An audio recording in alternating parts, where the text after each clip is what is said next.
Don't get drunk and break into the cemeteries in New Orleans. And if you do, don't piss off any of the tombs with a bunch of X marks all over it. I did that 6 days ago, Saturday, and I've died every day since. After leaving the cemetery that night, I stubbed my foot stepping out on the curve and broke my neck on a wall outside a bar. I dreamed of a woman that night. She wore a white dress and stared at me. But I couldn't have dreamed anything. Do the dead dream? Sunday morning, I woke up in my bed with no hangover. I had a clear head, which was rare for me in the morning, but the details of the night before were a little hazy. I checked myself out in the mirror, but didn't see any signs of damage. I remember tripping on the curve, then the wall of the bar rushing up towards me. I was so drunk that I didn't put out my hand to catch myself. Then, only blackness. Pushing the thought away, I started my day. I left my apartment and walked down the block to the corner diner. Most mornings, I needed coffee to chase away my hangover. No hangover that morning, but the craving was still there. I sat at the counter and ordered.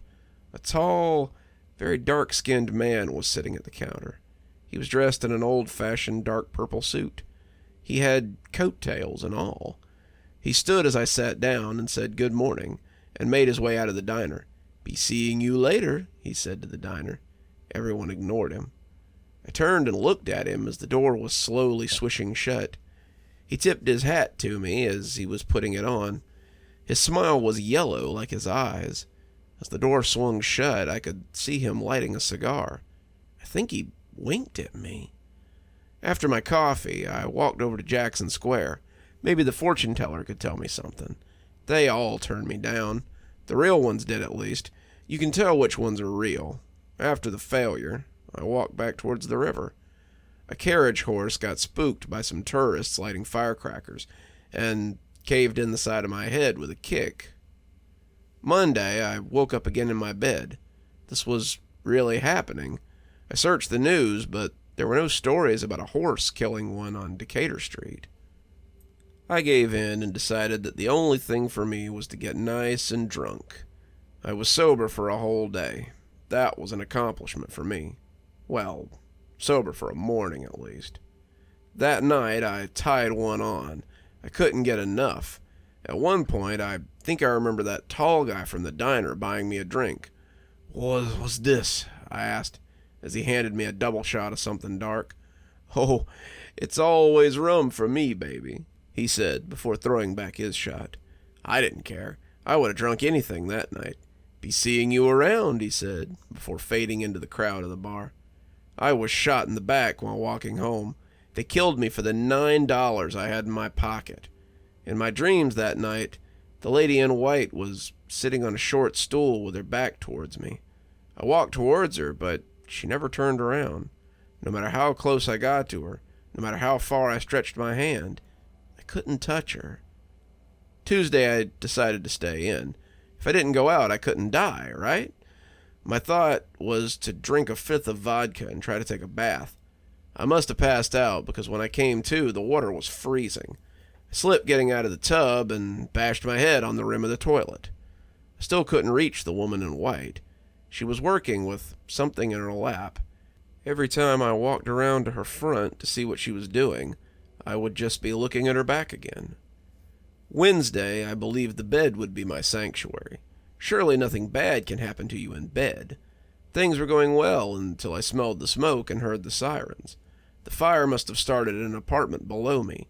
I threw open my front door and ran for the stairs. They collapsed as I made my way to the landing.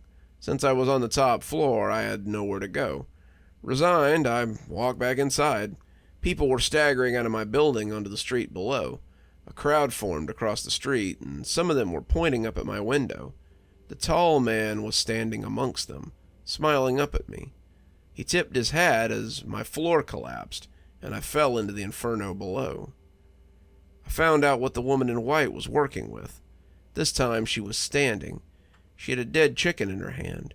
With a quick motion, she twisted and wrenched the head from the bird. She began chanting and moved in a circle, making a ring of blood on the ground around her. I called to her, but she ignored me. right before I woke up, she glanced up at me, glaring into my eyes. By Thursday, I'd given up. Whatever was happening to me was out of my control. My room was like it always was. No sign of a fire. As soon as I got up, I went straight for Bourbon Street, because the bars never closed there. With an empty stomach, I got to work. Even on Bourbon Street, drunks aren't well tolerated before noon. After getting kicked out of the third bar, I sat down on the curb with a big-ass beer. The tall man sat down beside me. We were quiet for a few minutes before I asked him, "Why is this happening to me?" Now, don't worry about that, Cher. Just a few more days and it'll all be over. Now, if you hurry, there's a party bus carrying a bachelorette party about to cross Bourbon Street just a few blocks that way." He pointed down the street.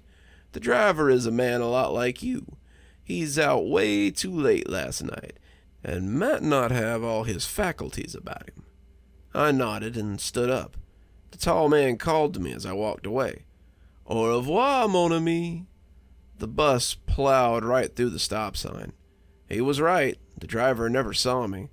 The bus squealed to a halt too late, with me trapped underneath. I could smell my skin melting on the scalding undercarriage. The driver ran out and saw what he'd done. He turned away and vomited as the party rushed out of the bus to see what was happening. A pretty lady wearing a sash that read "Bride" saw me and dropped her tall green novelty drink. The last thing I heard was the screams of her and her bridesmaids. The woman in white walked towards me in a dreamy way that night. She held a dusty bottle with no label that was full of some kind of dark liquor. She stood in front of me and took a big pull from the bottle. With a look of disdain, she held the bottle out to me. I reached for it, but she pulled it away and spat the liquor in my face. She began chanting something in French Creole and walked around me in a circle, stopping periodically to tease me by holding the bottle out in front of her. Every time I reached for the bottle, she would pull it away, take another swig, and spit it back in my face. Her chanting continued in between her taunts. Finally, she stopped and stared at me with hatred. "Time to wake up, fool," she said.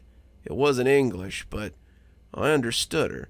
She took one more long pull from the bottle, blood beginning to dribble from between her lips, and spewed it back onto me. I shot up from my sleep and was horrified to find my face and chest covered in blood. I cleaned myself up and spent the rest of the day wandering aimlessly around my apartment.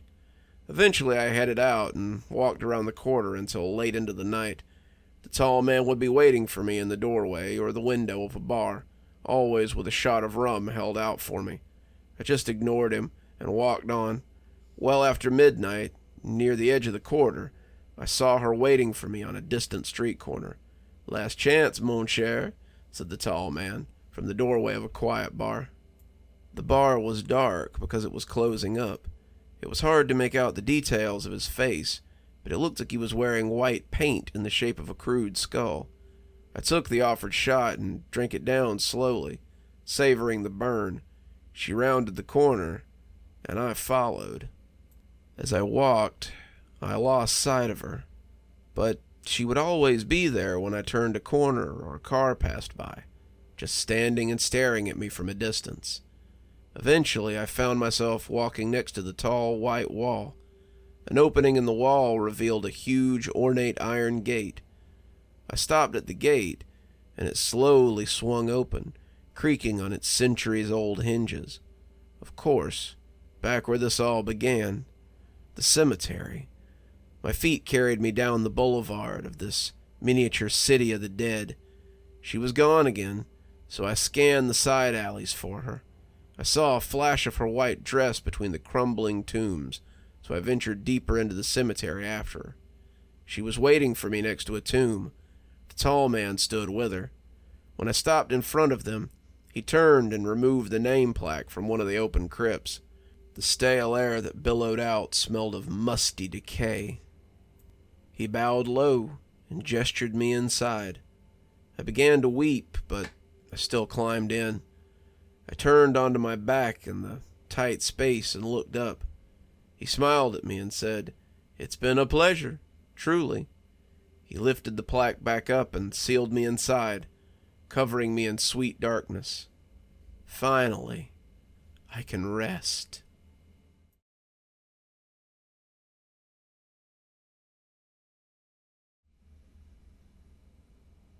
The house was a small, two-story affair, with white siding on the bottom floor and gray shingles on the top. 3 windows were facing the street, a large picture window, a small rectangular one above that, and another large window below it. I got out of my car and walked towards the door, knocking twice before it opened. A woman stood there, wearing a blue dress with her hair tied back in a bun. She had bright green eyes that seemed to sparkle when she saw me standing outside her house. "Hello," she said cheerfully. Her voice was soft, but carried well through the night air. "Hi, are you Miss Tanner?" She nodded. "Yes, I am." She smiled again and stepped aside so I could enter the house. It smelled odd inside. Not bad or anything like that, just strange, like old books and dust. "Please come in." I entered her living room. It wasn't much more than a couch and a coffee table, an end table with a lamp on it. That's all I really needed for a place to sleep. The walls were painted yellow, which looked nice against the dark furniture. The carpet was black and covered most of the hardwood floors. There was a small kitchen off to the side of the living room with a sink, a stove, and a fridge. Everything was clean and tidy. "Sorry for the mess," she said, while pointing to some boxes stacked in the corner. "My husband died last year, and I just haven't had the time to get around to moving everything yet." "No problem. I don't mind sleeping in a bit of mess." She chuckled. "Well, if you want to put your things away, feel free. Just make sure not to take too long, since I have to leave in a few hours." "Okay, thank you." "You're welcome. I'll be right back." She disappeared down a hallway. As I looked around the room, I noticed something else odd about the house. The walls weren't straight.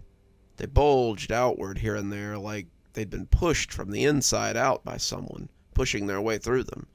It was subtle enough that it didn't bother me at first, but as I looked closer, I realized that it wasn't just the walls. Every single surface in the entire house had these little imperfections, including the ceiling and the floor. I heard footsteps coming down the hall and turned to see Miss Tanner returning with 2 glasses filled with water. She handed me one and took a seat on the couch across from me. "So, what brings you out this way?" she asked as she sipped her drink. "I'm looking for a friend of mine. He went missing in the area about a month ago." "Oh, that's dreadful. What happened?" "He just vanished." I paused as I thought about how to explain. "He was staying in an abandoned hotel nearby and never came back. We think he might have gotten lost in the woods." She shook her head sadly. "That's awful. Is there any chance he survived? Maybe ran away somewhere?" "I don't know. I hope so." She sighed heavily and leaned back on the couch. "I'm sorry. I wish I could help you find him." We sat quietly for a few moments before she spoke up again. "I don't mean to pry, but are you sure he isn't still alive? Maybe he's hiding somewhere or something." "Well, maybe," I said hesitantly. "Do you have any idea where he might have gone?" "I'm not sure, but I have a hunch." She laughed softly and shook her head. "Well, let me know if you hear anything about him. I'll keep my ears open as well." "Thanks. I better get some sleep now," I said, standing up from the couch. "Of course. I'll show you to your room." I downed the glass of water and placed it on the table. Even that seemed crooked. "Thanks again for letting me stay here." "You're more than welcome. Please feel free to use anything in the kitchen if you need anything." "I will." I followed her down the hallway to a staircase leading to the second floor. At the top of those stairs was another hallway that led to 3 doors, one on each side and one at the end. She pointed to the door on the left. "That one's yours. No one else is staying this weekend, so other doors will be locked." She opened the door to my room and flicked a light switch. There was a dresser opposite the bed with a window above it, and a small bed with a nightstand next to it. The wall behind the bed was covered in posters of famous horror movies, slasher flicks mostly. "This should be all set up for you." She motioned towards the bed. Make yourself comfortable. My room is on the 3rd floor if you need anything." "Thank you. I'll keep that in mind." She walked over to the door at the end of the hall and closed it behind her before disappearing into her own room. I took a look around my room before lying down on the bed. The sheets were clean and smelled nice, but I couldn't tell whether they'd been washed recently or not. As I got under them, I noticed something strange about them.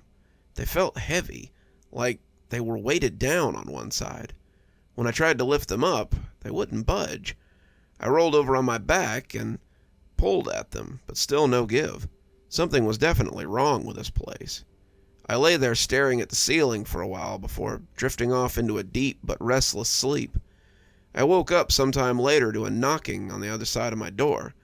I sat up and rubbed my eyes before standing up from the bed. "Who is it?" I called out, walking over to the door. There was no answer. I unlocked the door and cracked it open. It was dark outside, but the moon was bright enough that I could see everything clearly. I stepped out into the hallway and saw nothing except darkness. "Hello?" I called again, but once again there was no response. "Is someone there?" I asked as I turned around slowly. I heard another knock from behind me, and spun around only to catch sight of Miss Tanner standing in the doorway to her room. Her hair had fallen loose from her bun and hung down past her shoulders. She was wearing a white tank top and blue pajama pants with red stripes down them. She looked like she was trying to hide herself by covering her face with her hands, which were pressed against her cheeks. Miss Tanner? She didn't say anything, continuing to stare at me with wide eyes. "Are you okay?" I asked as I approached her. She nodded, but kept her head down. What's happened?" I asked as I reached out to touch her shoulder. She flinched away from my hand and backed up until she hit the wall behind her. Then, without saying a word, she ran down the hallway and disappeared into the shadows. I stood there for several seconds, dumbfounded by what had happened. What the hell had I just witnessed? Was it real? Or was it just one of those dreams or hallucinations brought on by stress or exhaustion? I went back inside my room and locked the door behind me. I grabbed my phone from my pocket and checked the time. It was after midnight. I'd been asleep for hours. I sat on the edge of the bed and stared at the poster of Friday the 13th hanging on the wall above the desk. Why would Miss Tanner act like that? And why would she try to hide from me when I touched her? It made no sense. I sighed heavily and laid back down on the bed. I wanted to go back to sleep, but I knew I couldn't fall asleep now. Not until I figured out what was going on here. Maybe if I waited long enough, she'd come back out and explain herself. I must have fallen asleep eventually, because suddenly I was shaken awake by someone pounding on the door. "Wake up!" I jumped up from the bed and opened the door to find Miss Tanner standing in front of me, with her hands balled into fists at her side. "What's wrong?" "Get dressed. You have to leave right now," she said frantically as she began to pace back and forth. "Why?" "You don't know how dangerous this place is. Get your things and get out, now." "What are you talking about?" She stopped pacing and looked me dead in the eye. "The house is cursed." "What?" "It's haunted. There are spirits in this house." I laughed nervously and shook my head. "There aren't any ghosts here." "Then what do you call that thing you saw earlier tonight?" "I don't know what you're talking about," I lied. Was she talking about herself? "I'm not leaving until I get some answers." "Please, just go. If you stay here much longer, something bad will happen to you, just like your friend." "My friend?" "Just go," she yelled.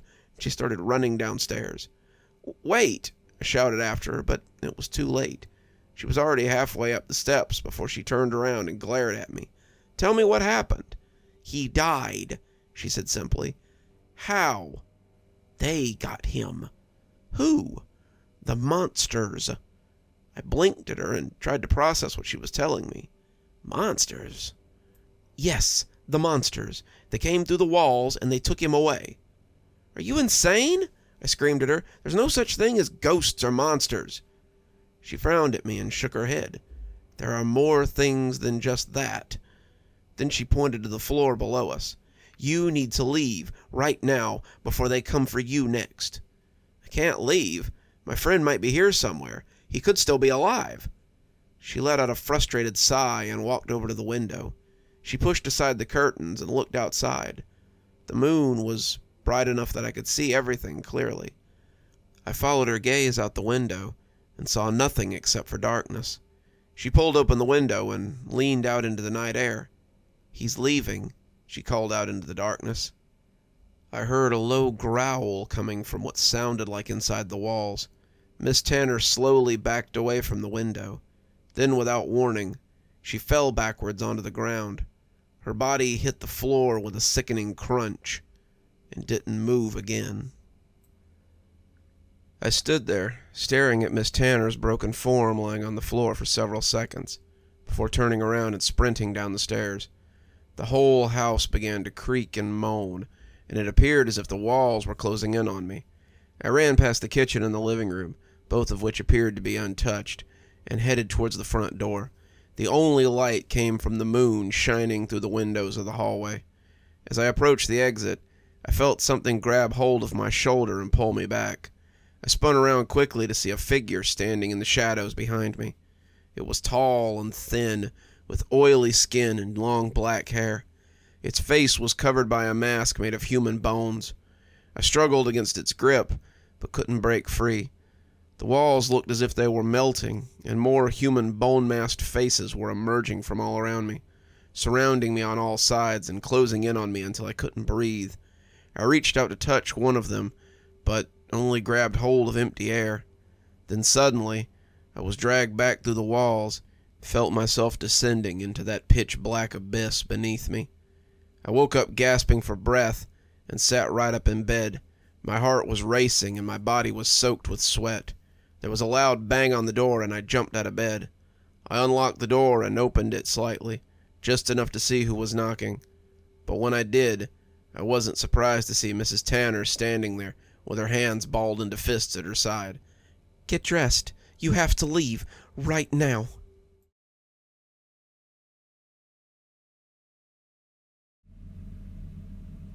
I died in 1941, shortly after my daddy went off to war. I was just 15 and already sick when he was drafted. I think Mama knew I wasn't going to make it, and she begged Daddy to find a way out of the draft. I don't know if he tried or not, only that he left, and then I died a few weeks later. Mama took it hard. I watched her fall apart from behind the walls of our house. It was, at one point, a nice house. Then the letter came, saying that Daddy was killed by a Nazi's bullet. Mama couldn't take that at all. My Aunt Charlotte took Mama in to live with her, which probably saved her life. Sadly, I've lost touch with Mama since then. I suppose odds are pretty high that she's dead too by now. I think all the heartbreak around Daddy and me dying trapped my soul in this old house. And since Mama never sold it, I doubt she could have borne to. No one ever moved in. If she's dead, she apparently didn't will the house to anybody. It's still abandoned by all but me. It's a little ways out of town, trees and bushes that were just saplings when I was breathing are big, wild things now. They've never been pruned, not once. I can't go outside the house to have a look, but I bet it isn't even visible from the road. I'd guess the bank owns this place now, and they've just decided to let it rot. You know what, though? I'm glad. Because being in an old abandoned house is the only way I get to have any fun. How? The teenagers, friend. Teenagers started sneaking in here on dares back in the early 90s, right as the paint was beginning to peel. First, they threw rocks through all the windows. I didn't appreciate that, although I could see the fun in it. I haven't aged a day since I died, so I'm still a 15-year-old spirit. The very first pair who actually snuck in here were a couple of guys just older than me who were dared by their giddy girlfriends. As they crept around, these guys were whispering about whether or not the house was haunted. So I slammed the door and sent them running and screaming. Over time, I gave this place a reputation as a bona fide haunted house. Round October, each year, kids come, from other towns even, to experience my knocking and slamming. They all thought they could handle it, but I sent every one of them scurrying off. Something changed in the early 2000s. The teens started seeming less afraid of me, more curious. I couldn't scare them off as easily, which was fine since I enjoyed having them around. But they also started trying to talk to me.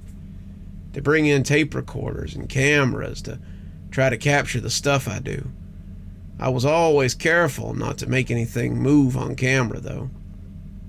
I liked how everyone else just had to take the kids I scared at their word. Providing proof of myself would have ruined the mystique. Some of the teenagers brought weird energy into the house. It was like having somebody track mud across the clean floor. Except instead of mud, it was anger, depression, jealousy, all sorts of ugly things. One thing you learn when you're dead is emotions are very tangible. They have a charge like a magnet or a battery. The right charge gives me energy, makes the house sort of hum. Some of the teens call it the house's aura or vibe. But if you bring the wrong charge in here, something too negative, messes everything up. I feel tired. The house feels older, and sometimes I can sense things moving outside. I don't mean outside like in the yard. I mean outside my spiritual periphery. See, ghosts like me are not the only type of spirit. There's some really dark stuff out there. Those dark spirits, well, they're attracted to negative energy. I sense them lurking, feel them sniffing out the anger and jealousy and sadness in here. Sometimes I wonder if I'm the only thing keeping them out of this space. I am, in spite of everything, a pretty positive guy. There's one object which I will never ever allow into this house again. Whenever I see one, I immediately do something really scary, like make footsteps right behind the teenagers or brush at their hair. I do whatever I can to get them out of here. The object in question is something called a Ouija board. I hadn't never seen or heard of such a thing until the day I almost watched some poor kid lose his soul, and might have almost lost my house to an evil spirit. That, friend, after all of this existence, is a story I would like to tell you today. They came in a foursome: Gavin, Lily, Emma, and Roland. Gavin and Lily were the ghost enthusiasts. They came in with all the presuppositions one would expect from a couple of kids who think they know everything about a subject in which nothing is really known to the living. Emma didn't seem nearly as enthusiastic about the visit, even though she was the real empath in the group. That'll come in real handy for me later. You'll see. Now Roland made me uneasy. See, styles and fashion have changed so much since my time that I have difficulty reading people based on their appearance anymore. For example, 30 years ago, if someone crept in here at night wearing a pair of tattered jeans, I'd have assumed they were a junkie that needed to be chased out before they got too comfortable in my house. Nowadays, everybody's wearing jeans that look ready to fall apart. They're all the rage, as I've heard being hip called at one time or another. All this to say, I have to judge people by stuff that's intangible to the physical world, but potent to me. These things are like someone's mental balance or spiritual harmony. The closest thing I can compare these things to are smell, but you don't get 'em through your nose. You just kind of pick it up, much like when you drive by a hog farm, and before you realize it, you're aware you're breathing in pig stink. Roland's pig stink comprised of grief, insecurity, and anger, disdain for the world and everything in it. I'm not a psychic, but I assumed right away that Roland had lost someone very close, probably recently. Roland had the spiritual posture of someone who's been personally insulted by death.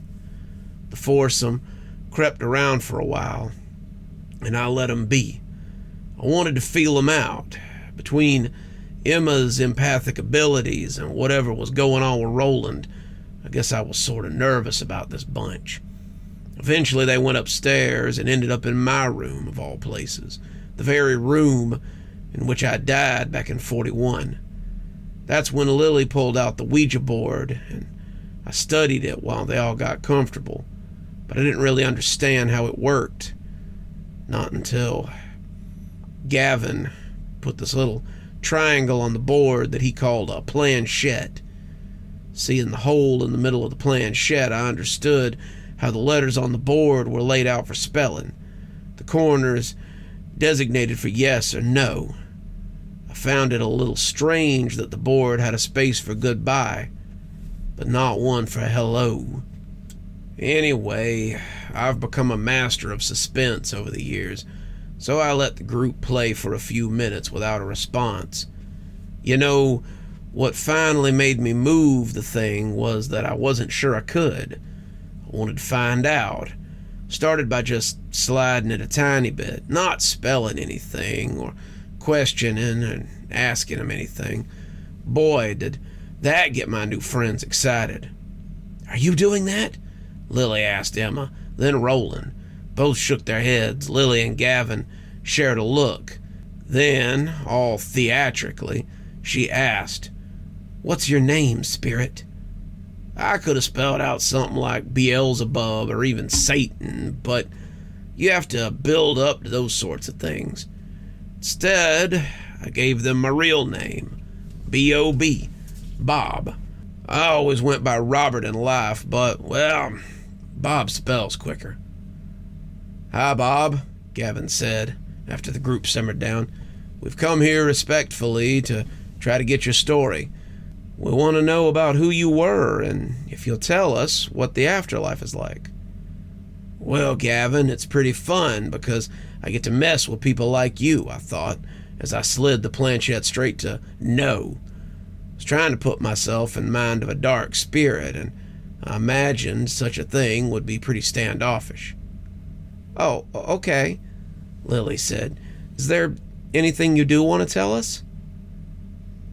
"Can you ask it about, Roland said. "Well, we'll get there, don't worry," Gavin put in. I made him wait a few more seconds, then I slid the planchette around to spell not safe. Oh, spooky, right? I told you I was good at this. I'd never used an Ouija board before, but same rules applied. Take it slow, keep it vague, give them lots of time to speculate and doubt themselves. "Not safe?" Gavin asked, but more to the group than to me. Roland squirmed like he couldn't get comfortable, or like he knew something he wasn't sharing. His pig stink bloomed around him, billowing out of the top of his head like a smokestack. I didn't like it. "Guys, can I be honest?" Emma asked. "I've actually been feeling a little unsafe, like something's off here. Maybe we should listen to what the board's saying." "Oh, Emma, no, don't spoil the fun." I guess she was picking up on her friend Roland's negative energy, but she was attributing it to me, attempting to come across like someone warning the group of danger, rather than threatening the danger myself. So I moved the planchette around to spell trapped. As the group clamored about what that might mean, I decided to shake Gavin and Lily's confidence. I hovered over them both, plucked one hair from each of their heads. This took an immense amount of energy from me, but it was worth it. Both folded neatly in half on the floor. Then I dropped both their hairs onto the Ouija board. Pandemonium ensued. Gavin jumped to his feet. Lily slid back, elbows tripping. The other two stayed put, but sat up, stiff as corpses.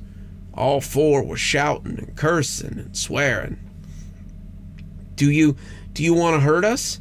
Emma asked, and dang it, I would have slid it to yes when they all touched the planchette again, if anyone else had asked, but I couldn't do that to poor Emma. I liked her. She seemed sweet, and the fact that she had a connection with the spirit realm, well, reminded me of how it felt to have my crush assigned as my lab partner in high school. It didn't mean anything was gonna happen between us, obviously. That would be ludicrous given my terminal case of death, but it made it feel more possible, I suppose. Like I said, I'm still 15. I slid the planchette to no. Can I ask something? That was Roland. Gavin gestured at him to go ahead after he sat back down. Have you been following me? Before I could answer, I felt myself pushed backwards by a soft but unmistakably powerful presence. The room's weight suddenly doubled. I'd never felt anything like this before. I'll never know what the living teens felt, but they all removed their hands from the planchette and leaned away from the board at the same moment. I stretched forward to move the planchette, realizing only later how that might have been the scariest thing I did that night. They all sat transfixed as I pushed the planchette around to spell careful. I wasn't trying to scare them, but I did worry a healthy dose of fear might be appropriate. I sensed movement from Roland's direction. He was looking down, staring at his own chest. Emma watched him closely. I believe she sensed what I saw. A shadow copy of Roland stood, rising from his body. At full height, he protruded from the boy's shoulders and neck. It stood well over 6 feet.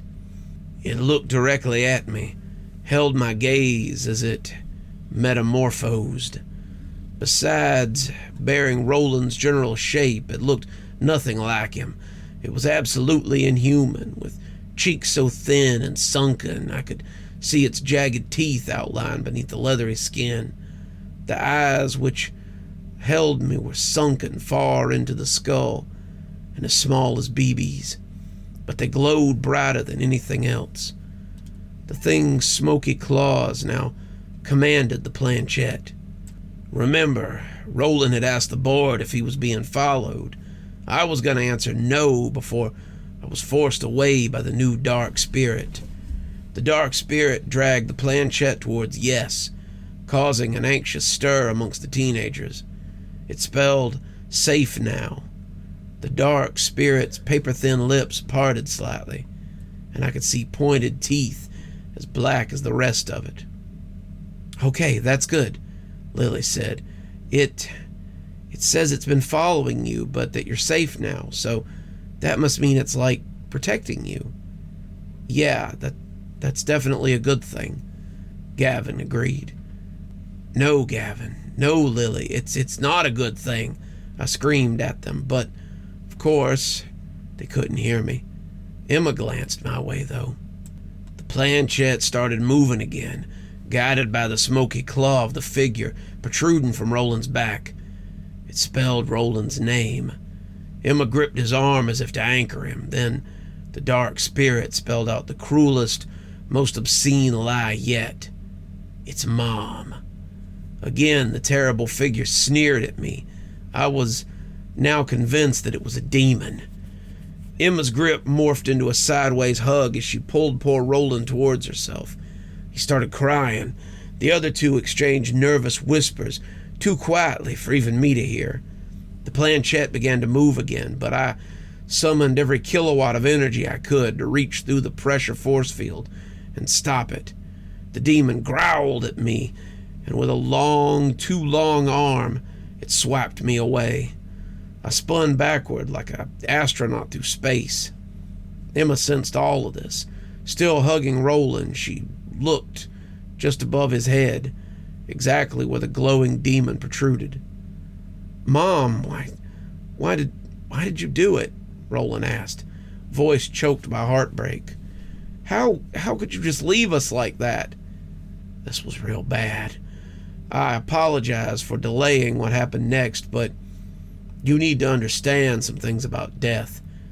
See, there are different kinds of death. Mine was natural, but premature by natural standards. That sort of discrepancy, when combined with my mother's intense grief, created the environment which trapped me here. A death by human hands, be it murder or suicide, tears a hole through the separation between the living and the dead, like a bullet punched through paper. The holes take a long time to heal, if it ever does, and while it's open, just about anything can pass through. All this to say, the demon which had infested Roland had probably crawled through the hole left by his mother and attached itself to him. I bet it offered comfort at first, but judging by Roland's demeanor, even before the Ouija board session, it had already started getting mean. Classic demon trickery. If it could convince Roland to welcome it by pretending to be his mother's ghost, there's no telling how far it could take the possession. It might even kill Roland and harvest his soul. So when we left off, Roland, believing he was talking to his mother, had just asked how she could leave him. The demon began to answer, but I focused on getting the teens to safety. If I couldn't save Roland, then I wanted to at least try to protect the others. I'll admit, in the back of my mind, I was wondering what would happen if that demon fully manifested in my house. It had already demonstrated immense power over me, and that frightened me, for my own safety too. In the corporeal world, demons enter people. They dwell inside them and control them. Demons don't have that sort of use for us. Instead of possessing, they envelop and dominate us. They show us how little power and control we really have. I circumvented the group until I was behind Emma. That also put me right next to the demon, but it was occupied with the planchette, or maybe it didn't see me as a threat. Emma was the key. Her empathetic ability was the only tool I had left, but I wasn't sure how to use it. She'd shown that she could hear me, but could she understand? I didn't think so. I wondered if she might sense my touch. Keeping an eye on the demon, I took hold of Emma's free wrist, the one that wasn't on Roland's shoulder. She immediately flinched away. I understood why, but that didn't make it any less frustrating. I tried again, this time only touching the back of her hand, and I projected my desire to save her and her friends. I even whispered to her, "I'm here to protect you." At least one of these tactics worked, and Emma allowed my hand to stay.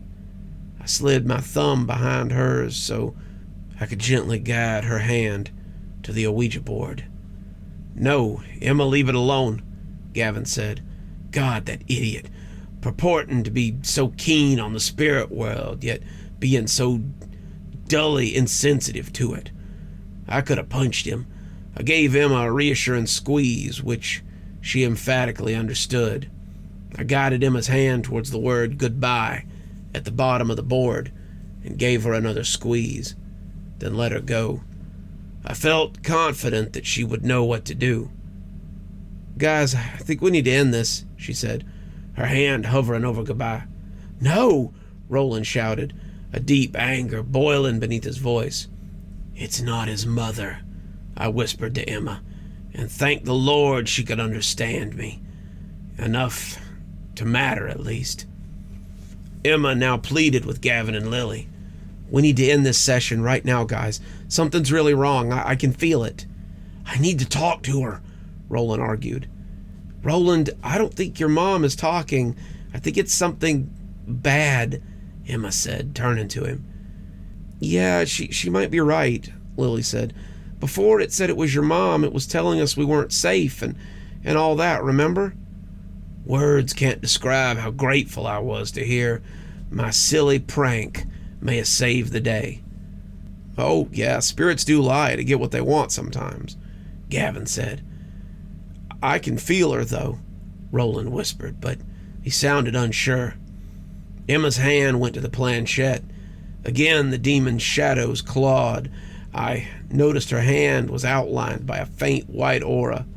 Whatever energy gave Emma her emphatic ability was something wholesome and beautiful. It forced the demon to retract angrily, almost like it had been burned. Gavin touched the planchette again, then Lily. They all looked at Roland, but he didn't move. Emma took his hand in her free one and pulled it towards the planchette. He still clearly did not want to end the session, but he allowed this to happen. They all four of them were touching the planchette. Emma slid it to goodbye, and as if it had never been there, the demon vanished. I whispered thanks to Emma, but closing the session had dulled her connection to me. I'll admit this made me a little sad, despite the victory we had won. The teenagers left shortly after, and I haven't seen them since.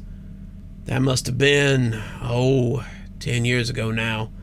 It's hard to keep track. Roland didn't seem any lighter when he left that night. Unfortunately, I have to assume that he still had the attachment. But with a friend like Emma by his side, I hope he's been able to rid himself of it. Can't imagine she would have let him go on like that. The white light I saw around her hand made it easy to believe she saved him. And, like I already mentioned, Ouija boards aren't allowed in my house anymore. These days, kids are using all kinds of electronic equipment, though, and the Ouija board seems to be getting less popular. That's good. You just can never know what's really talking to you with one of those things. It could be a swell guy like me, or could be something much, much darker. It's best just to keep those channels closed. You can't ever really know who or what is speaking to you from the other side.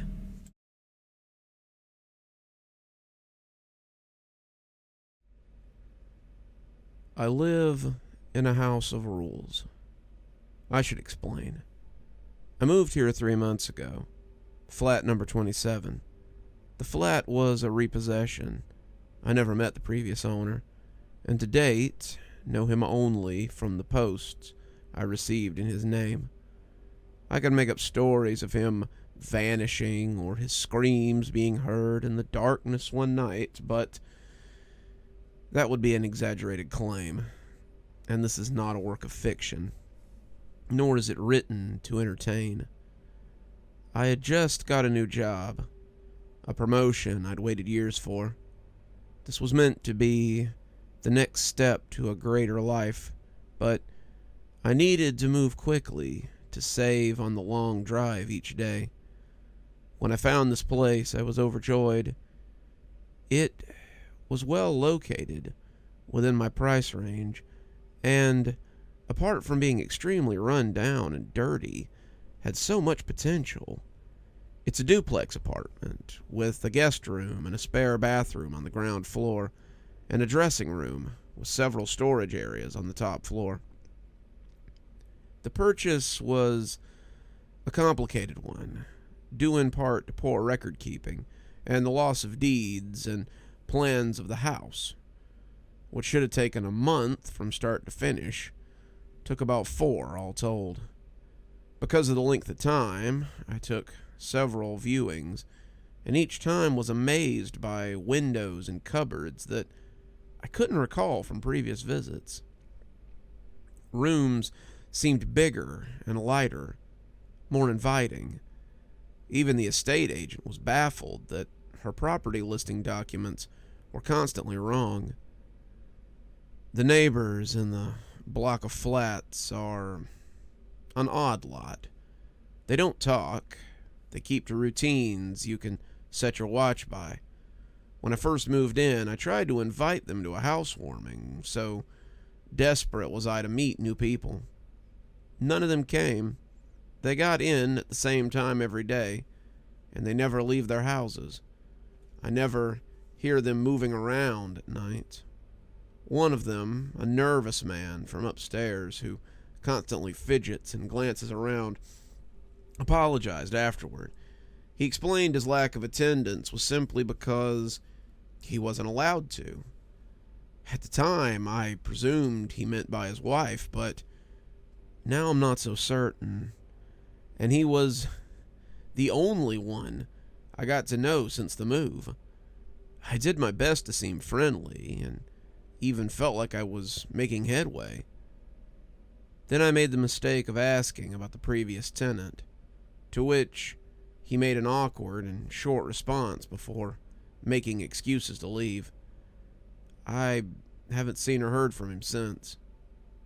The rules, as I came to understand them, became apparent over time.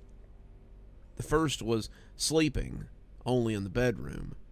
I slept once in the lounge on purpose, dozing on the sofa, until I woke up to my arms trapped between the sofa and the wall. A wall that was several feet away when I closed my eyes a few hours earlier. I was overcome with a feeling, a very familiar feeling, that I was somewhere I shouldn't be.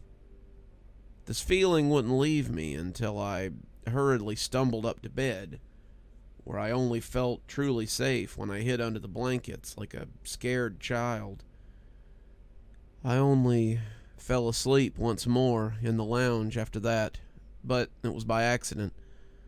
I was woken up once again with a feeling that I should leave, that it would be unsafe to stay, and that I shouldn't be here.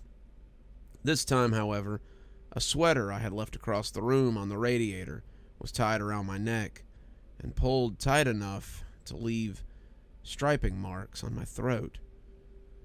The rule of sleeping only in my bedroom stands alongside others. Countless others. I learned that I should clean up my dishes immediately when I stepped out of the kitchen after depositing my plate and sat down on a safety pin that was jutting out of the back of the couch. I learned not to take showers for too long when the water suddenly turned scalding hot and remained so, no matter how much I desperately tried to turn it off, only to go back to the normal temperature when I tried it later. I learned that I must hoover and keep the place tidy, must not waste electricity, and that no matter what noises I hear in the night, I should never, ever go exploring. Another rule is that guests are not welcome. The last time I had a guest, it was a friend who invited themselves by, making arrangements to come and see me until I relented. How could I not? Despite my concerns that I could not air down for the weekend. I spent the entire time terrified for their safety, and pretty much drove them away with my strange behavior accordingly. But there were no events. Such things made me bold, and I began to relax. I stayed awake until late, played music at night, and did whatever I wanted, even going so far as feeling like I had triumphed, as the house remained meekly quiet. It was almost immediately after they left that I first noticed the headaches and the nausea, which became worse and worse as the gas leak continued. I only just made it out before I succumbed. I have so many things I could tell you, example upon examples. I don't know where to begin. I need you to look past your skepticism and see that this is real, that this is more than coincidence, more than just child's play haunting. I'm not being haunted. I'm being ruled. The rules are only a part of it. They're the part I play. The rest is done without me, and not only that, but around me. The walls shift. Doors open some days that won't the next. The number of windows in my bedroom increases, one by one, over consecutive nights. Then there was only one again. There's a cupboard at the top of the stairs that changes its size quite regularly. One of the most terrifying experiences of my life was when I opened it and saw it went back several meters more than I remembered. When I walked in, somehow the door shut behind me. I groped in the dark, silently reaching out for a wall I knew must be there. Yet my fingers touched only air. I didn't know how long I fumbled around, but it was only as my panic rose that my shaking fingers found the wooden door. Have you ever woken up in a room with a chair sitting at the end of your bed? A chair that came from the dining room, which is down a flight of stairs and along a hallway. Have you ever walked into a room and seen a storage cupboard that wasn't there before? Have you ever observed more chairs on a staircase as you go down than there were when you went up? Have you ever entered a room looking for something, and then when you gave up and left, you realized an hour and a half had passed? I have lived all these things, and were I a better, more scientific man, I would have kept a running log of all of it. I would have found proof I need to show the world that I'm not crazy, that this is real, that it's a nightmare I'm living. 5 hours have passed since I sat down to write this. I'd hoped to prepare some lunch today and pray there are no drawing pins in my bread like last time when I realized that I hadn't cleaned up. Instead, it's getting dark. I now live a life of routine like my neighbors. I just turned off the music. No loud noises after dark is one of the rules. It's the one I hate the most because it makes me feel so alone. Lights left on in rooms that are empty, or too many in one room, are prone to fusing, or even shattering without warning. So I currently only have the glare of my computer screen, the television, and a lamp. Soon I'll be going to bed. The doors that shut behind me as I head up to bed lock. I will wake up in a room with windows wherever they please. The door that may or may not open to cupboards that may be small or as big as they want to be. The television in the room I'm in has a satellite connection, and with it countless channels. Right now, all are a fuzz of static, except for National Geographic, so I'm forced to listen to a documentary on carnivorous plants as I type.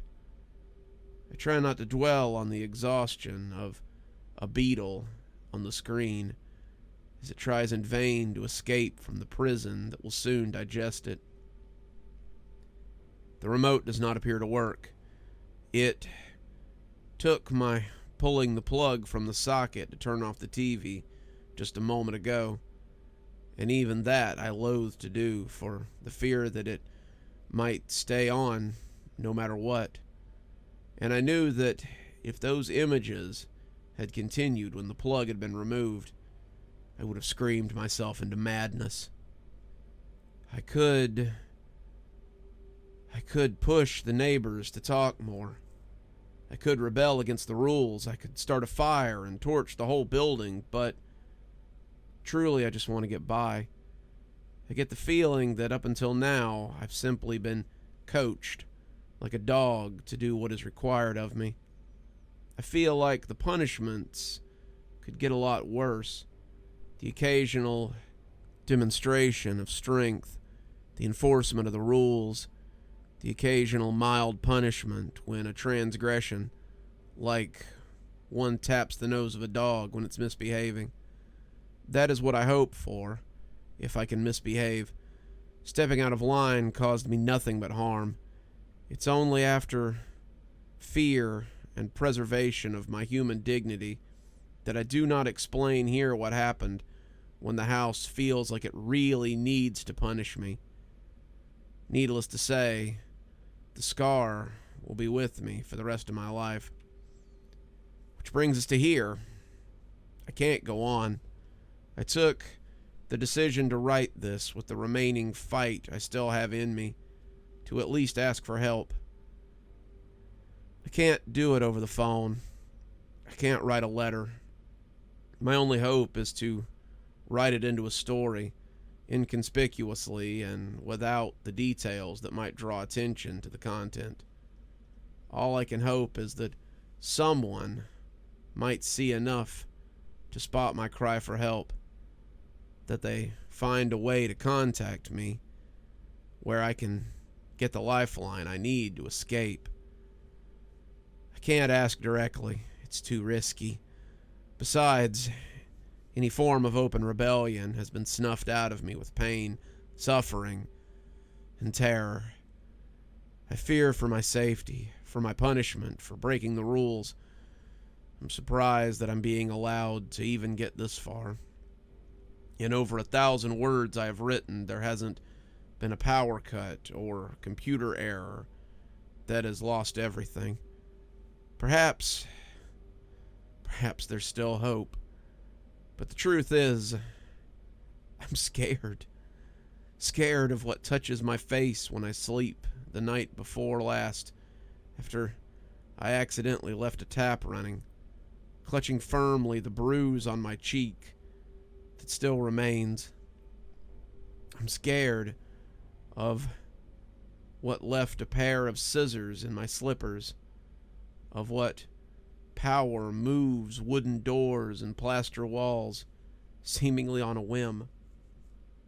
Most of all, I'm scared that by writing this, I may wake up in a tiny room with no doors or windows, a room that grows smaller every time I blink.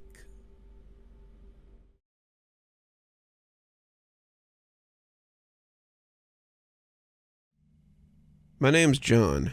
I'm in my 20s and I just moved out of my parents' house.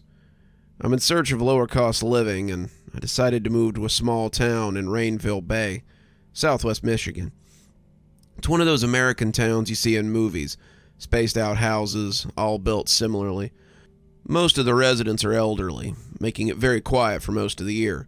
No noisy parties, speeding cars, or anything like that, which I particularly love. However, shortly after moving, I noticed something weird. My neighbor, Mr. Anderson, has a peculiar habit of lighting a candle every night, religiously, at about 11:50 p.m., and placing it in his window. He stands there for about 15 minutes, gazing at it, and then he goes to sleep. On nights of strong wind or rain, he tends to shield it with something similar to a lantern.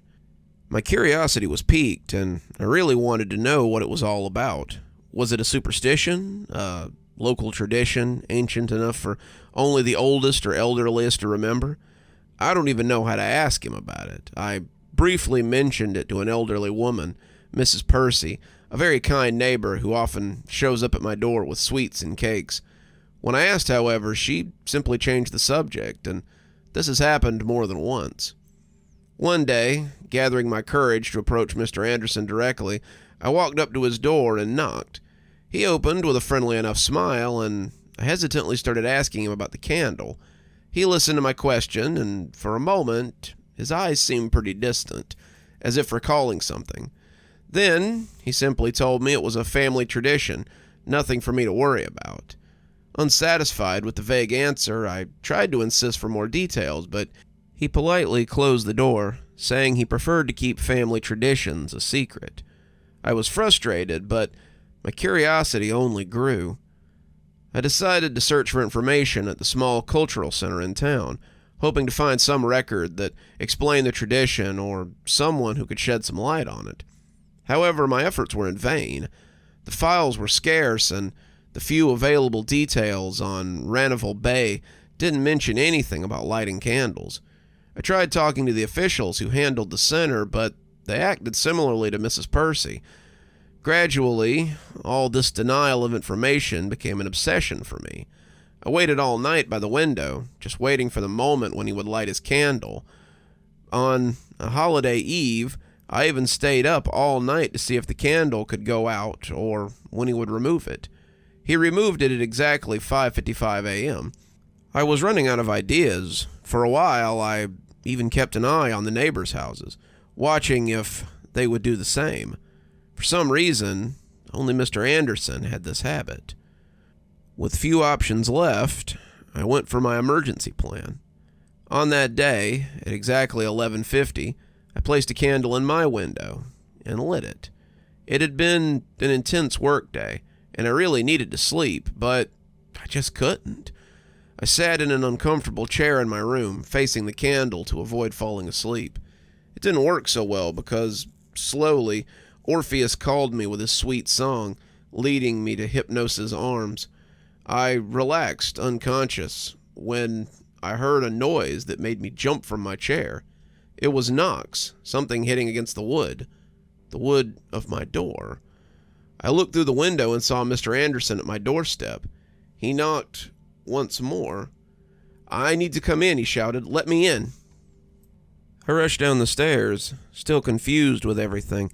I approached the door as the pleas intensified, but when I reached the door, about to grab the handle, something triggered my instinct. I felt there was something wrong, and I decided to check before opening. I approached the peephole, staring at the one who disturbed my sleep. He was there, the familiar neighbor, but different.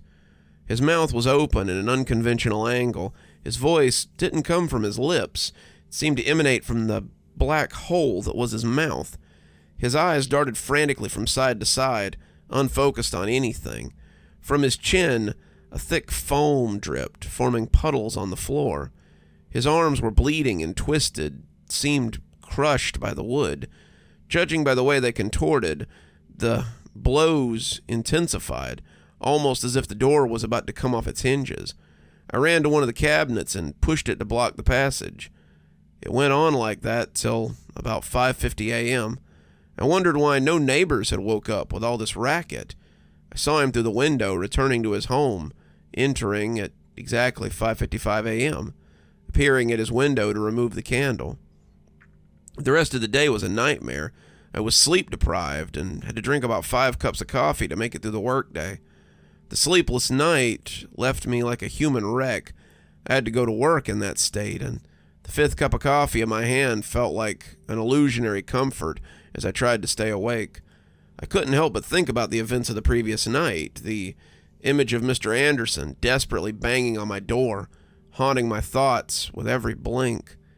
At the end of the workday, I decided I needed to understand what was going on.